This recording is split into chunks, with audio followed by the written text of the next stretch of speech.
പോൾസിന് അത്ര അടുപ്പം, മനസ്സിനോട് അത്ര എപ്പോൾ വായിച്ചാലും ഒരു സുഖം കിട്ടുന്ന ചില രാഗങ്ങൾ ഉണ്ടാവുമല്ലോ. അപ്പം അത്തരത്തിൽ പോൾസിന് വളരെ പ്രിയപ്പെട്ട കുറച്ച് രാഗങ്ങളെ കുറിച്ചിട്ട് നമുക്കൊന്ന് എനിക്ക് കൂടുതൽ അതിനെക്കുറിച്ച് ചോദിച്ചറിയാനൊരു താല്പര്യമുണ്ട്.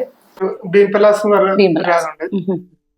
ആക്ച്വലി ബീന്ദുസാനി മ്യൂസിക്കില് രാഗത്തിന് ഓരോ സമയങ്ങളൊക്കെ ഉണ്ട്. നമ്മളിപ്പോ ഒരു കൺസൾട്ട് ചെയ്യണമെങ്കിൽ ഓരോ സമയത്ത് രാഗത്തിനും ഓരോ സമയങ്ങളുണ്ട്. ഇപ്പം ഭീംപലാസ് എന്ന് പറഞ്ഞാൽ ഒരു ആഫ്റ്റർനൂൺ രാഗമാണ്. ഹിന്ദുസ്ഥാനിയില് രാഗങ്ങളെ തരംതിരിച്ചിരിക്കുന്നത് ഒരു താട്ട് സിസ്റ്റം.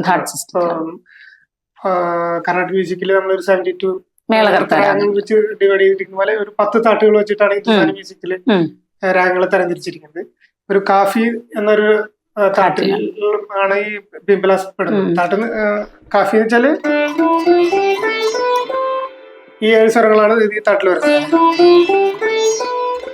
നീയും ഗായും ചെറുതായിരിക്കും. ഹരേരപ്രിയയുടെ അതന്നെ ഗരേരപ്രിയയുടെ സ്വരങ്ങളാണ്. കാഫി രാഗമുണ്ട്, അതും ഇതേ സ്വരങ്ങൾ തന്നെയാണ്.